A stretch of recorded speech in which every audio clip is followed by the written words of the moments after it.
오늘의 주요 뉴스입니다. 중국발 입국 방역 강화 이틀째 검사 결과 단계체류 입국자 4명 가운데 1명이 코로나19 확진 상태인 것으로 나타났습니다. 또 지난 한 주 국내 해외 유입 확진자 가운데 31%가 중국발 입국자로 나타났습니다. 코로나19 신종 변이 바이러스인 XBB가 중국에서 잇따라 확인됐습니다. 중국 내 코로나19 대유행이 더 악화하는 것 아니냐는 우려가 커지고 있는데 XBB가 설사와 복통을 일으킨다는 소문으로 설사약이 품절되기도 했습니다. 유럽연합 EU는 중국의 확진자 폭증에 따른 코로나19 재확산을 막기 위해서 중국발 입국자에 대한 공동방역 방안을 논의했습니다. 중국에서 EU 회원국으로 향하는 여행객의 출발 전 코로나19 검사 의무화 등이 논의됐습니다.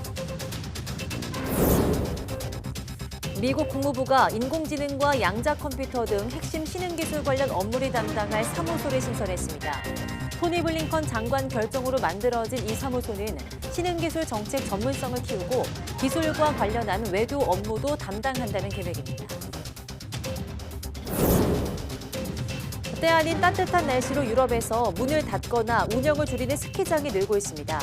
특히 프랑스는 지난 크리스마스 날 평균 기온이 영상 11도를 기록했고 오스트리아와 스위스도 대부분의 스키장에서 눈을 찾기 힘든 상황입니다.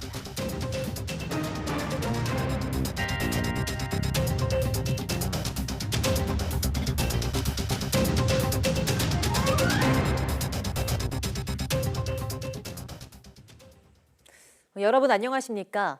1월 4일 사이언스 투데이 시작합니다. 오늘 0시 기준 코로나19 신규 환자는 7만 8,575명으로 집계됐습니다. 일주일 전보다 8천여 명, 2주 전보다 9천여 명 적습니다. 신규 환자 가운데 국내 발생은 7만 8,403명, 해외 유입은 172명입니다. 위중증 환자는 623명으로 나흘 연속 600명대를 기록했습니다. 사망자는 54명으로 누적 사망자는 3만 2,355명입니다. 중국발 입국자에 대한 방역 강화 이틀째인 어제 중국발 단계체류 입국자 가운데 코로나19 확진 판정을 받은 비율이 26%에 달했습니다. 중앙방역대책본부는 어제 중국발 단계체류 입국자 281명을 인천공항 검사소에서 PCR 검사한 결과 73명이 확진 판정을 받았다고 밝혔습니다. 양성률이 26%에 이르는 것으로 전날 양성률 19.7%보다 상승했습니다. 중국발 단계체류 외국인의 누적 확진자 수는 136명으로 누적 양성률은 22.7%입니다. 어제 중국발 입국자 전체 인원은 1,137명입니다. 중국발 입국자 가운데 단계체류 입국자는 인천공항 검사소에서 PCR 검사를 받고 내국인과 장기체류 입국자는 거주지 보건소에서 24시간 안에 검사를 받아야 합니다. 중국 내 코로나19 확진자가 급증하면서 지난주 국내 해외 유입 확진자 가운데 중국발 입국자의 비중이 30%를 웃돈 것으로 나타났습니다. 조규홍 보건복지부 장관은 오늘 중대본 회의 모두 발언에서 지난주 해외 유입 확진자 460명 가운데 중국발 입국자는 약 31%인 142명이라고 밝혔습니다. 조 장관은 지난주 일평균 확진자가 6만 5천 명대로 전주보다 2.6% 감소하는 등 확진자 수가 증감을 반복하면서 정체되는 양상이라고 설명했습니다. 그러나 중국 내 코로나19 유행이 국내로 확산하지 않도록 긴장을 늦춰서는 안 되는 시기라고 강조했습니다. 코로나19 환자가 급증하는 중국에서 XBB 등 신종 변이 바이러스가 잇따라 확인됐습니다. 다소 주춤한 지구촌 팬데믹이 다시 중국에서 촉발하지 않을까 하는 우려 속에 중국인은 지금 재감염 공포에 떨고 있습니다. 이승훈 기자입니다. 중국의 모든 병원은 북새통입니다. 고통을 호소하는 이들로 대기실과 병상의 구분은 사라졌고 쉴 새 없는 구급차의 사이렌 소리, 여기에 생사의 고비에선 응급 환자의 호송이 뒤엉키면서 24시간 쉼없는 질병과의 전쟁을 치르고 있습니다. 打破专科的界限，而不是说上急诊只有急诊科医生来上。 환자가 폭발하는 상하이에선 XBB와 BQ.1 등 신종 변이가 잇따라 확인됐습니다. 이들은 오미크론 가운데 가장 최근에 나온 하위 변인데 특히 XBB 계열 변이는 치료제를 써도 잘 낫지 않고 심지어 개량 백신에 저항력도 있다는 연구 결과마저 있습니다. 比如说现在我们是 BF.7，那么下一部分呢可能是 XBB 或者 BQ.1.1这类的这个毒株，那可能再次感染。 중국 정부는 면역력 약한 사람이나 이런 신종 변이에 감염될 거라며 다독이고 있습니다. 하지만 주민들에겐 XBB가 코로나에 걸렸던 사람마저 다시 공격해 생명을 위협할 거라는 공포가 확산하고 있습니다. 이런 불안을 반영하듯 XBB가 설사와 복통을 가져온다는 소문이 돌자 온라인에서 파는 설사약은 바로 동났습니다. YTN 이승훈입니다. 유럽연합 EU가 중국발 입국자 폭증에 따른 코로나19 재확산을 막기 위해서 공동 방역을 강화하기로 의견을 모았습니다. EU 보건안전위원회는 현지 시간 3일 각국 보건당국자가 참석한 회의가 끝난 뒤 트위터를 통해 이같이 밝혔습니다. EU 보건안전위원회는 EU 회원국들은 중국발 여행객 증가에 따른 영향을 포함해서 변화하는 코로나19 상황에 대한 조율된 접근 방식에 합의했다고 밝혔습니다. 스텔라 키리아키데스 EU 보건 담당 집행위원은 회의에서 중국 여행객 대상 출국 전 코로나19 검사, 폐수 모니터링 강화, EU 영내 감시 강화 등 3가지 방안이 중점 논의됐다고 설명했습니다. 협의 내용은 현지 시간 4일 열리는 통합 정치 위기 대응 메커니즘 회의에서 후속 논의를 거쳐서 구체적인 방안이 확정될 것으로 보입니다. 우리나라와 미국을 비롯한 일부 국가들이 중국발 입국 문턱을 높이자 중국 당국이 상응하는 조치를 취하겠다며 발끈하고 나섰습니다. 마오닝 중국 외교부 대변인은 정례 브리핑에서 방역 조치를 조작해 정치적 농간을 부리거나 차별해서는 안 된다며 이같이 말했습니다. 이어 일부 국가가 중국만을 대상으로 입국 제한 조치를 취한 것은 과학적 근거가 부족하고 일부 과도한 방법은 더욱 받아들일 수 없다고 강조했습니다. 중국 관영 CCTV도 미국과 유럽 일부 사람들의 졸렬한 정치 공세는 분열을 조성하게 될 것이라고 주장했습니다. 새해 중국에선 폭죽 허용 문제로 여론이 뜨겁게 달아오르고 있습니다. 중국 당국이 오랜 풍속 가운데 하나인 불꽃놀이를 금지하면서 일부 지역에선 공안 차량을 뒤집어 버리는 등의 반발이 잇따르고 있습니다. 베이징 강정규 특파원이 보도합니다. 성난 군중들이 공안 순찰차를 흔들어대고 부수기 시작합니다. 한 청년이 차량 번호판을 떼어낸 뒤 지붕에 올라타 춤을 추자 환호성이 터져나옵니다. 흥분한 사람들은 이내 순찰차를 뒤집어버리고 바로 그 옆에서 폭죽을 터뜨리며 공권력을 조롱합니다. 새해맞이 불꽃놀이에 나선 허난성 주민들을 공안이 제지하고 나서면서 벌어진 일입니다.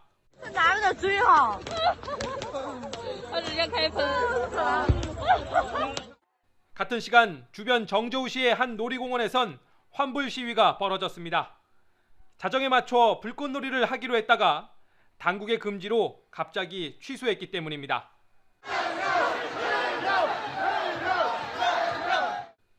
중국엔 폭죽을 터뜨려 애군을 쫓는 오랜 풍속이 있습니다. 그러나 시진핑 집권 이후 안전사고 방지와 환경보호 명목으로 제한을 걸기 시작하더니 지난해 1월 베이징을 비롯한 전국 각지에 전면 금지 조치가 내려졌습니다. 그런데 채 1년도 못 가서 제로 코로나 폐지에 따른 재개방 분위기 속에 일부 지역이 폭죽 금지 조치를 풀었습니다. 찬반 여론에도 다시 불이 붙었습니다. 因为过年本来也是个传统的习俗，我觉得这个还是有必要继承和恢复的吧。我还是赞成这个继续禁吧。对，这环境污染，而且噪音确实非常严重。 일각에선 폭죽을 소재로 그동안 억눌린 불만이 터져나온 거란 분석도 제기됩니다. 중국에서 폭죽 사용이 가장 많은 음력설, 춘제 연휴까지 논란은 더 뜨거워질 전망입니다. 베이징에서 YTN 강정규입니다. 대학병원이든 동네 병원이든 소아과 진료를 보는 곳이 확 줄면서 진료 대란 우려가 점차 현실화되고 있습니다. 그나마 문을 열고 있는 동네 소아과로 환자들이 몰리면서 대기 시간이 1시간가량 되고 대학병원 소아과 전공의가 2달 뒤면 절반 이상 줍니다. 임성재 기자입니다. 서울 마포구에 있는 소아청소년과 의원. 진료 시작 1시간 만에 대기 공간은 어린이와 보호자들로 발디딜 틈이 없습니다. 진료를 받는 데까지 걸리는 시간은 기본 30분에서 1시간 남짓. 환자 입장에선 더욱 더디게 느껴질 수밖에 없습니다. 오늘 지금 한 30분, 40분 정도 한 것 같아요. 이 근방에 몇 개가 없어가지고 몰리게 되는 것 같습니다. 지난 5년 사이 660곳이 넘는 동네 소아과 병원이 문을 닫으면서 남은 병원으로 환자가 몰리는 겁니다. 수가가 안 되기 때문에 그렇게만 봐서는 소아청소년과를 경영할 수가 없습니다. 그래서 주변 병원들이 많이 폐업을 하게 되고 폐업을 하니까 더더욱 아픈 환자들만 집중으로 볼 수밖에 없고. 미래는 더 불투명합니다. 소아과 전공의 지원 숫자가 급감하다 못해 올해 모집엔 정원 207명에 33명만 지원했습니다. 주로 평일 야간, 주말 공휴일에 응급 환자를 돌보는 전공의가 확 줄면서 직격탄을 맞은 건 대학병원입니다. 수도권 병원마저 입원 환자를 받지 못한다거나 진료 시간을 대폭 줄이는 현상이 나타나고 있습니다. 강남 세브란스 병원 응급실 앞에는 이처럼 밤 10시 이후엔 응급 소아 환자를 진료할 수 없다는 안내문이 붙었습니다. 저출산 영향에 비급여 항목이 거의 없다 보니 의사들이 꺼리고 있는 겁니다. 더 큰 문제는 이런 문제를 해결할 수 있는 논의 기구조차 없다는 점입니다. 붕괴를 막을 대책이 필요하다고 계속 목소리를 내왔지만 뚜렷한 대책을 정부가 내놓지 않았고 보건복지부, 질병청, 기재부, 지방정부와 국회 그리고 소아과 전문의들이 협의체를 만들어서 당장 2달 뒤 4년차 소아과 전공의 188명이 수련을 마치고 대학병원을 떠나지만 충원되는 인력은 고작 33명에 불과해 진료 대란이 우려되고 있습니다.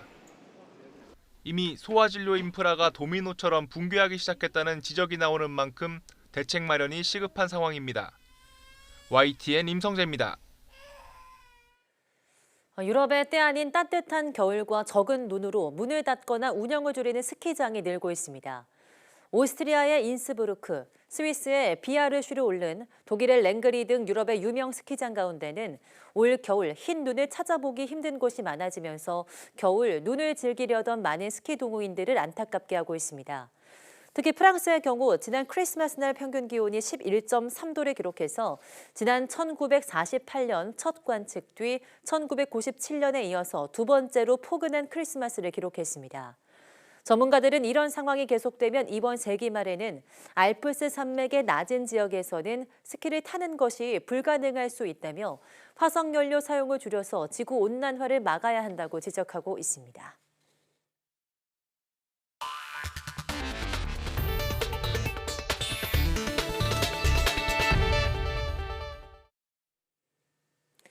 올해부터 한국형 녹색 분류체계 K-텍소노미가 본격 시행됨에 따라 환경부는 현재 전 세계 시장의 2% 수준인 우리 녹색 산업 비중을 획기적으로 확대하기로 했습니다.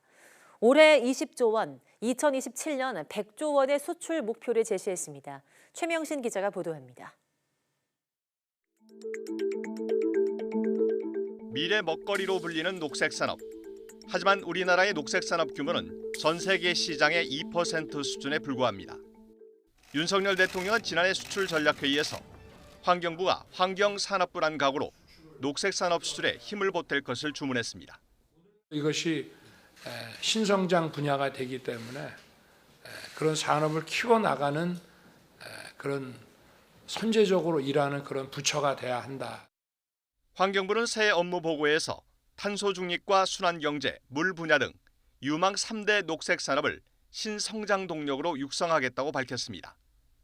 수상 태양광과 그린 수소, 도시유전과 도시광산, 스마트 상하수도와 해수 담수화 분야 등을 글로벌 경쟁이 가능한 수준까지 끌어올린다는 계획입니다. 중동과 아시안 지역의 수주가 마중물 역할을 할 가능성이 커졌습니다. 현재 중동 지역에선 그린 수소와 해수 담수화, 베트남과 우즈베키스탄 등에선 스마트 상하수도 공사 수주가 유력한 상황입니다. 수주 성공을 발판 삼아 올해 20조 원, 2027년 100조 원의 녹색 산업 수출국으로 도약한다는 목표입니다. 민관 합동의 환경 외교, 재정 지원 및 공적 개발 원조, 즉 ODA 연계 등을 통해 녹색 기업의 해외 진출을 확대하여 임기 내 100조 규모의 수출 산업으로 키우기로 밝혔습니다. 민관 원팀을 구성해 맞춤형 수출을 지원하고 기업이 필요로 한다면 장차관이 직접 환경 세일즈 외기에도 나서기로 했습니다. 녹색 채권과 녹색 금융을 활성화해 7조 1천억 원 규모의 투자금을 마련하기로 했습니다. 특히 이후에 탄소 국경 조정제도 시행으로 올해 철강을 비롯한 우리 주력 수출품의 타격이 예상됨에 따라 범부처 대응 TF를 구성하기로 했습니다. 환경부는 또 2027년까지 화석연료 발전 비중을 40%대로 줄이고 현재 5등급 경유차에 지원하는 조기 폐차 비용을 4등급 경유차까지 확대해 초미세먼지 농도를 획기적으로 감축한다는 계획입니다. 국민의 건강 생명하고 관련된 삶의 질 개선하고 관련된 그러한 부분은 저희 본연의 업무로서 책임과 역할은 계속합니다. 이를 위해 우선 겨울철 고농도 시에는 5등급 경유차 운행 제한을 수도권에서 6대 광역시까지 확대하고 고농도 예보 시점도 현행 12시간 전에서 이틀 전으로 앞당기기로 했습니다. YTN 최명순입니다. 반도체 제조 과정에 꼭 필요한 희귀가스가 있는데 우리나라는 이를 모두 수입하고 있습니다. 경기도가 이 희귀가스를 국내에서 생산하기 위해 미국 글로벌 기업에 투자를 유치하는 데 성공했습니다. 김학무 기자입니다.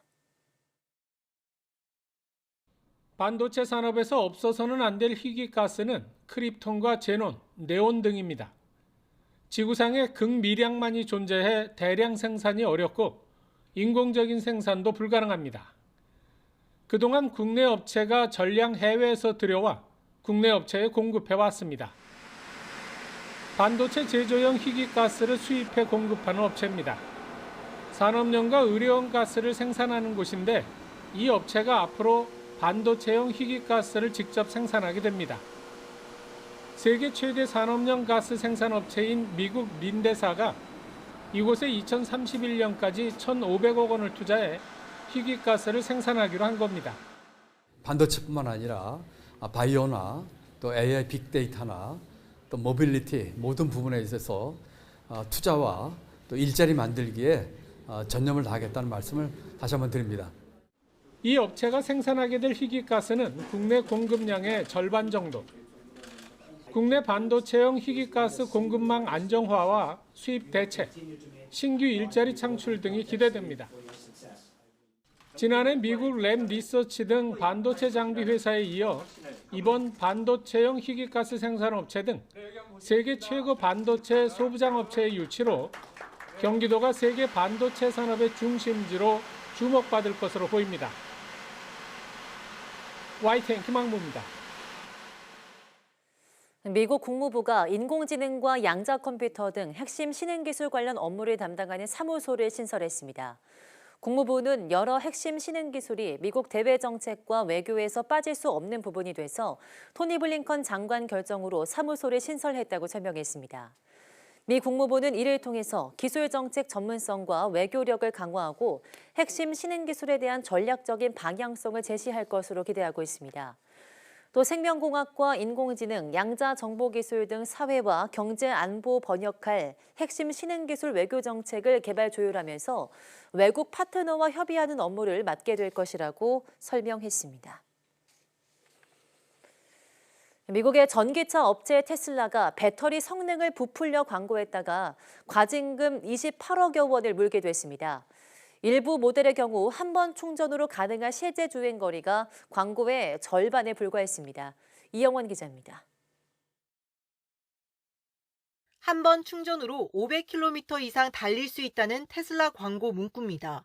실제로 그런지 공정거래위원회가 조사했더니 대부분 부풀려진 것으로 드러났습니다. 특정 모델의 경우 한 번 충전으로 446km 이상 달릴 수 있다고 했지만 저온 도심에서 실제 주행 거리는 220.7km에 그쳤습니다. 상온 등 최적의 조건이 아니면 테슬라가 홍보한 거리만큼 달릴 수 없는 겁니다. 테슬라는 이런 표시 없이 지난 2019년 8월부터 최근까지 국내 홈페이지에 주행 가능 거리를 부풀려 왔습니다. 주행 거리의 최대를 표기한 미국 홈페이지와 달리 운영해 온 겁니다. 이상은 거기부터 시작을 해서 그거보다 훨씬 더 많은 주행거리가 가능하다고 광고가 되는 거니까 테슬라도 그 점은 인정을 하고 그 광고 내용을 수정을 했거든요. 급속 충전기인 슈퍼차저 성능도 종류와 외부 기온 차이에 따라 천차만별이지만 소비자에게 알리지 않았습니다. 정부 가격 할인 정책에 큰 영향을 받는 연료비 절감액 역시 이런 점을 표기하지 않고 광고했습니다. 공정위는 표시광고법을 위반한 테슬라에 시정명령과 함께 과징금 28억 5,200만 원을 부과하기로 했습니다. 소비자들이 전기자동차 구매 시 가장 우선적으로 고려하는 사항들을 오인시켜 소비자의 합리적인 선택을 방해함으로써 온라인에서 구매를 취소할 수 없도록 하고 차량 주문을 일주일 안에 취소해도 위약금 10만 원을 챙겨온 것도 제재했습니다. 2020년 1월부터 1년 가까이 테슬라가 챙긴 취소 위약금만 9천만 원이 넘습니다. 공정위는 이처럼 소비자 주문 취소 방해 행위를 바로잡고 전기자동차 성능을 부풀린 광고를 제재한 건 이번이 첫 사례라고 평가했습니다. YTN 이영훈입니다. 올해 우리 경제의 가장 큰 걱정거리는 3년 만에 마이너스 성장이 예상되는 수출입니다. 전 세계 주요국 경기가 동반 침체하면서 반도체와 철강 등의 부진이 심각할 것으로 보이는데요. 자동차 등 일부 업종에서는 성장이 기대됩니다. 보도에 박홍구 기자입니다. 지난해 우리나라는 6,800억 달러를 수출하며 역대 최대 수출 실적을 올렸지만 하반기부터 수출에 적신호가 켜졌습니다. 특히 수출의 5분의 1을 차지하는 반도체가 가장 크게 흔들렸습니다. 7월에 2%대 성장에 그치더니 8월부터는 마이너스로 전환됐고 4분기에는 마이너스 30%까지 추락했습니다.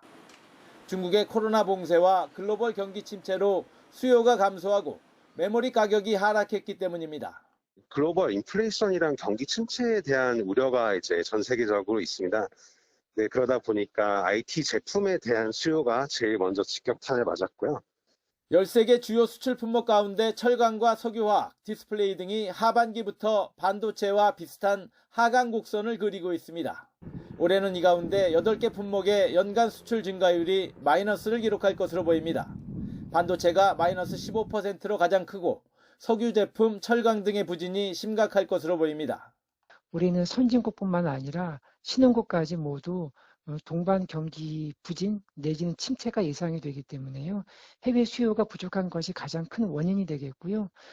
전반적 수출 부진 속에서도 기대되는 업종이 있습니다. 지난해 하반기부터 수출이 급증하고 있는 자동차는 올해도 친환경차 수출로 1.9% 플러스 성장이 예상됩니다.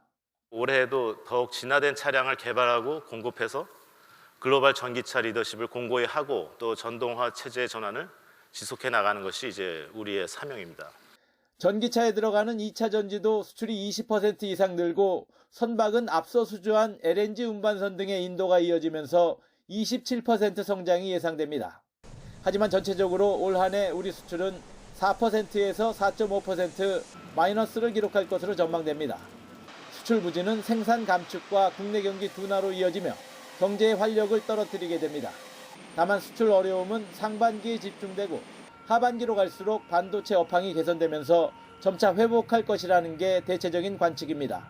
YTN 박홍구입니다.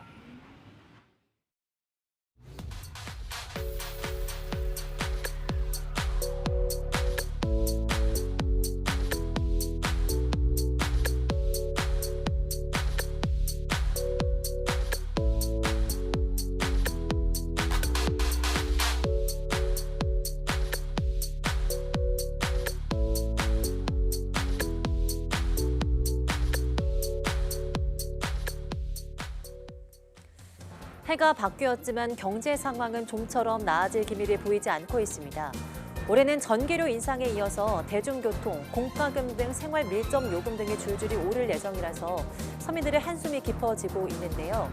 고물가 상황 속 서민들을 위한 정부의 실질적인 대책 마련이 필요해 보입니다.